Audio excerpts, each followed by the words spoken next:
a las historias? Va. La primera historia de hoy. Hace ya muchos años, Alfonso Gabriel Al Capone era el dueño virtual de la ciudad de Chicago.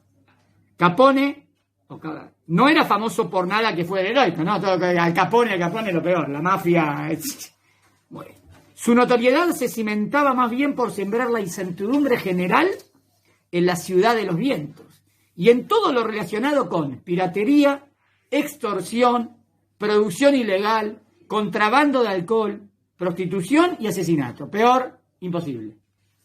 Capone tenía un abogado a quien apodaban Easy Eddie y era el abogado de Capone, de Al Capone. ¿Cómo se dice Al Capone? Bueno, nosotros siempre decimos Al Capone, en español decimos Al Capone, ¿no? Por una buena razón. Eddie era un buen abogado, bien preparado y muy astuto. De hecho, las habilidades de Eddie en el manejo de las leyes y manipulaciones legalistas procedimentales mantuvieron al Big Al, el gran Al, fuera de la cárcel mientras fue su abogado y durante casi toda su trayectoria. O sea, nosotros decíamos que era un desastre, ¿no? Era un buen abogado, bueno que no es bueno de verdad, porque dejó a un mafioso libre. Era muy astuto, digamos. Sabía manejar las leyes. Para mostrar su aprecio, Capone le pagaba muy bien a Eddie. No solo con abultados cheques, sino que Eddie gozaba de comisiones y de beneficios especiales. Por ejemplo, él y su familia ocupaban una mansión cercada con muralla en todo su perímetro. Contaba con un tren de sirvientes de todo tipo y tenía todas las comodidades más modernas de su época. La mansión era tan grande que ocupaba toda una manzana de la zona residencial más prestigiosa de la ciudad de Chicago. Eddie vivía la gran vida de la mafia de Chicago y le prestaba poca o ninguna consideración a las atrocidades que estaban sucediendo a su alrededor. Es real la historia, ¿eh? Real. Van a ver. A mí me impactó, van a ver. Pero Eddie tenía una gran debilidad. ¿Cuál era el talón de Aquiles de Eddie? Eddie tenía un hijo al que amaba entrañablemente. Así que Eddie estaba siempre muy pendiente de que no le faltara nada a su joven hijo. Ropas, automóviles, lujos, una buena educación en prestigiosos colegios. Nada era suficientemente bueno para el hijo de Eddie. El dinero no era obstáculo. Sin embargo, a pesar de su relación con el crimen organizado, Eddie hizo esfuerzos en enseñarle a su hijo la diferencia entre el bien y el mal. Era muy difícil, ¿no? Porque él estaba apoyando a un mafioso. Pero él era todo por plata. Y él quería que su hijo le salga bien. Entonces quería que marcar la diferencia entre el bien y el mal. Simplemente Eddie deseaba que su hijo fuera un mejor hombre que él. Desafortunadamente, con toda su fortuna e influencia, había dos cosas que Eddie no le podía dar a su hijo. Ni un buen hombre, ni un buen nombre, porque él tenía mal nombre, porque era el abogado del Al Capone, ni un buen ejemplo. Entonces mire lo que decía. Eso lo impulsó a encontrarse en una encrucijada en su vida. Y así un día, Easy Eddie se enfrentó con una terrible decisión. Easy Eddie deseaba rectificar todo el mal que había hecho.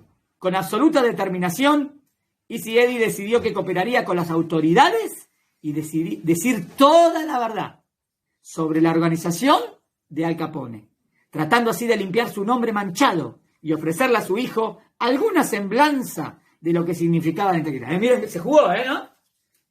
Lo denunció completamente porque quería que su hijo se lleve un buen ejemplo. Pero iba a perder todo con eso, ¿no? Miren cómo termina.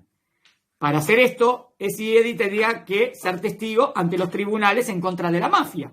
Y él sabía perfectamente el costo que ello conllevaría. Así que Eddie testificó. Al paso de un año, la vida de Eddie terminó con una ráfaga de disparos y ametralladoras en una solitaria calle de Chicago. Lo mataron. Al Capone lo mandó a matar. Pero ante sus ojos, como ya lo había comentado ante amigos, él le había dado a su hijo el regalo más grande que él le podía ofrecer. Estaba dispuesto a pagar el más alto precio, lo cual en efecto sucedió. La policía removió el cuerpo de Eddie y en su bolsillo se encontraron, entre otras cosas, un poema impreso, tomado de una revista, pegado con un clip. A ver qué dice el poema. El poema decía así: al reloj de la vida se le da cuerda solo una vez. Y a ningún hombre le está dado saber cuándo los manillas habrán de detenerse en cualquier temprana o dilatada hora. El ahora es el único tiempo que te pertenece. Vive, ama, lucha con un propósito. No confíes tu fe al tiempo, pues el reloj puede detenerse. Está bien, ¿no? Un poema musarí, digamos, ¿no? En hebreo. Tiene musar, tiene diciendo, nunca sabes cuándo te vas a morir, sé una persona buena, es lo que decidió él, ¿no? Él decidió terminar con un buen nombre. Podríamos decir en nosotros, hizo teshuvá, ¿no? Y ahí fallece. Pero se fue limpio al mundo, al cielo. Bien. ¿Entendió la primera historia? Un buen hombre, ¿no? Segunda historia. La Segunda Guerra Mundial produjo muchos héroes. Uno de ellos fue el Lieutenant Commander, capitán de fragata Bach O'Hare, o como se le está bien. O'Hara, no sé, ¿cómo se pronuncia? Era un piloto de caza, entre los más expertos asignado al portaaviones Lexington, nave madre de la flota del Pacífico Sur de los Estados Unidos. Un día su escuadrón completo fue enviado de emergencia a cumplir una misión y debieron despegar del portaaviones con urgencia. Pero después de encontrarse en vuelo en formación, Butch miró su medidor de combustible y se dio cuenta que habían fallado al llenarle el tanque completo de su avión. No tenía gasolina. O sea, Butch no tenía combustible suficiente para completar la misión y regresar al portaaviones. Butch reportó su situación a su jefe de escuadrón, que le ordenó regresar al portaaviones. Con mucho pesar, Butch se salió de formación y se dirige de regreso a la flota que navegaba por el Pacífico Sur, comandada por su portaaviones. Pero mientras regresa a su nave madre, se dio cuenta de algo que le heló la sangre. Un escuadrón completo de caza japonés se dirigía a toda velocidad hacia la flota americana. Él estaba volviendo, ¿no? Ya estaba, y llega ahí, uy, va a ser la perdición de todos. Los cazamericanos habían salido a otra misión, entonces dejó a su flota completamente indefensa. A Butch no le daba tiempo de regresarse y alcanzar al escuadrón de cuya formación había salido y llegar a tiempo para defender y salvar la flota. O sea, si él volvía a buscar a todos, ya está, toda la flota iban a morir, o iba a ser un desastre. Entonces, ¿qué hizo? Se dio cuenta, además, que tampoco tenía tiempo de llegar o aproximarse a la flota lo suficientemente para avisarles del ataque japonés que se avecinaba. No había salida. Solo le quedaba intentar desviar al escuadrón japonés para alejarlos de la flota. ¿Pero cómo hace eso? Tiene que atacarlos, él es uno solo, ¿no? Y además no tenía combustible. Dejando de lado todo pensamiento de su seguridad personal, Butch se enfiló de lo alto en picada hacia la formación de los aviones japoneses. Activó su ametralladora calibre 50 montadas en sus alas y comenzó a disparar alocadamente mientras cargaba directamente hacia la formación japonesa. Así logró derribar a un primer enemigo sorprendido, y otro más, y otro más. Butch se desplazaba con mucha agilidad entre el escuadrón japonés, desconcertado, al que ya lo había hecho romper formación, y continuaba disparando tanto como pudiera a tantos aviones japoneses como le fuera posible, hasta que sus municiones se agotaron. Aún así, sin temor alguno, Butch continuó en el asalto. Se enfilaba hacia los aviones tratando de tocar las alas o sus colas con la esperanza de dañar tantos aviones enemigos como le fuera posible. O sea, la idea es salvar lo máximo posible. No le importaba qué le iba a pasar a él. De que le imposibilitaran volar y tuvieran que aterrizar forzosamente en el mar o simplemente retirarse. Así finalmente, el exasperado escuadrón japonés se dirigió hacia otra dirección al momento, seguramente producto de la orden de su comandante ante la inmensa confusión reinante. Muy bien, ¿no? Este hombre. Muy aliviado, Butch O'Hare y su estropeado avión caza se dirigió accidentado, pero no murió, ¿eh? De regreso a su portaaviones, Butch había sobrevivido. Al aterrizar, reportó lo sucedido y relató los eventos que había tenido que enfrentar a su regreso después de haber salido de su formación. Las películas montadas en las ametralladoras corroboraron sus historias, como que se filmaban las cosas. Demostraron a qué extremo Butch llevó su coraje para proteger a su flota. Butch había, de hecho, derribado 5 aviones enemigos y otros tantos no derribados habían aterrizado forzosamente en el mar. Estas películas son todavía famosas.